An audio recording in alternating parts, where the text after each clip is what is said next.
You know that smell, right? That warm, spicy scent of clove. It's in our holiday baking, our mulled cider. It's just a familiar, comforting smell. But behind that aroma is a substance with a kind of secret life, a story of incredible power that's part painkiller, part poison, and a total paradox. So let's get into it. I mean, seriously, just think about that for a second. What if that little jar sitting in your spice rack held something with the raw biological power of a pharmaceutical? Well, this isn't some hypothetical. We're talking about clove, and as you're about to see, its story is way more intense than you could ever imagine. All right, so let's start with where clove really made its name, as an absolute powerhouse against toothaches. And we're not just talking about some old folk remedy here. This is a practice that goes back centuries, and now it's being backed up by some seriously compelling modern science. The use of clove for dental pain goes way, way back. We're talking records from the 13th century. Then you fast forward to the 19th century, and scientists finally isolate its active ingredient, a compound called eugenol, which became a staple in dentistry. And today? Well, today that ancient wisdom is being proven right in controlled clinical trials, and the results are pretty astounding. Okay, this is where it gets really fascinating. Researchers did a head-to-head showdown, a natural clove gel versus 20% benzocaine. That's the gold standard numbing gel your dentist probably uses. The test was simple. Which one was better at reducing the pain of a needle stick? And the result? Get this. There was no statistically significant difference. A natural spice performed just as well as the industry standard drug. So how in the world does it actually do that? The magic is all in that compound, eugenol. It basically acts like a bouncer for your nerve endings. It gets to the nerve and physically blocks the little gateways, the sodium and calcium ion channels, that have to open for a pain signal to fire. The nerve just gets silenced. The pain signal is stopped cold before it even starts. It's simple, it's elegant, and it's incredibly effective. But numbing pain? Oh, that's just the beginning of the story. It turns out that eugenol is the key to a whole hidden arsenal of biological powers. It's not just a one-trick pony. It's more like a chemical bodyguard with a surprisingly wide range of skills. And the list of its abilities is just astonishing. It could act as a brain booster, helping to regulate mood and stress. It's an antioxidant powerhouse, scavenging free radicals to protect your cells. It's an antimicrobial shield that can literally dissolve the cell walls of bacteria. And it's a powerful anti-inflammatory, shutting down one of the key enzymes that drives inflammation. I mean, this is one seriously multi-talented molecule. Let's just zoom in on that brain boost for a second. It seems to work by blocking an enzyme called MAOA. You can think of MAOA as the cleanup crew in your brain that gets rid of mood-regulating chemicals like serotonin. Well, by blocking that crew, eugenol lets those feel-good chemicals hang around longer. And if that sounds familiar, it should. It's the exact same way a powerful class of antidepressant drugs works. And this is where our story takes a very sharp, very serious turn.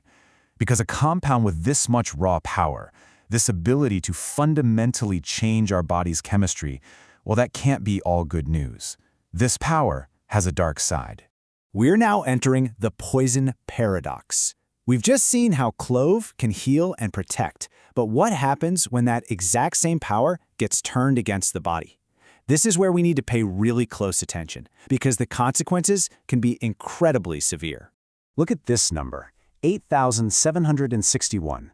That was the peak liver enzyme level found in a child after an accidental overdose of concentrated clove oil. Now, to give you some perspective, a normal level is below 55. So this isn't just high, this is a flashing red light for catastrophic, widespread liver cell death. So how does this even happen? Well, the mechanism is frighteningly familiar. An overdose of clove oil attacks the liver in the exact same way as an overdose of Tylenol or acetaminophen. Both of them just completely drain the liver's master antioxidant, something called glutathione, and the result is identical: acute hepatic necrosis, basically the rapid death of liver tissue. They're so similar, in fact, that they're treated with the very same antidote. And the danger doesn't even stop with the liver. The source material is very, very clear on this. The active compounds in clove directly interfere with your body's ability to form blood clots. And let me be clear, this isn't some minor side effect. This is a primary, documented action of the substance. And that brings us to maybe the most critical warning in this entire explainer. Just look at this table. If you're taking anticoagulants like warfarin, or even just common anti-inflammatories like aspirin, clove can create a really dangerous combined effect, risking uncontrolled bleeding. But the most severe interaction? And that's with antidepressants. Combining clove supplements with an SSRI or an MAOI is listed as an absolute contraindication. That's medical talk for never, ever, ever do this. It's not a risk, it's basically a guarantee of a toxic, potentially fatal reaction. And here's exactly why that combination is so deadly. It triggers something called serotonin syndrome. What happens is your brain gets flooded with way too much serotonin. The antidepressant stops it from being cleared out, and the clove stops it from being broken down. This leads to a terrifying cascade of symptoms: high fever, muscle rigidity, seizures that can quickly spiral into multi-organ failure and death. This is an absolute medical emergency. Okay, so we've seen the good, and we have seen the very, very bad.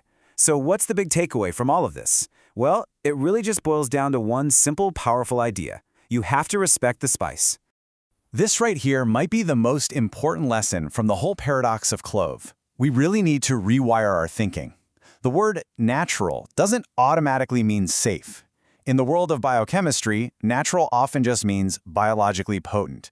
And as we've just seen, anything with that much power demands our caution and our respect. So we're left with this incredible paradox, right? A spice that's a scientifically proven painkiller, packed with all these protective properties, but at the same time it's also a potent liver toxin in high doses and has life-threatening interactions with common medications. The bottom line is pretty clear. We have to treat powerful botanicals with the exact same caution and respect we give to prescription medicine. And that leaves us with one final thought to chew on. Clove is sitting in pretty much every kitchen cabinet out there. It really makes you wonder, doesn't it? What other powerful, paradoxical botanicals are hiding in plain sight, right there in your own home?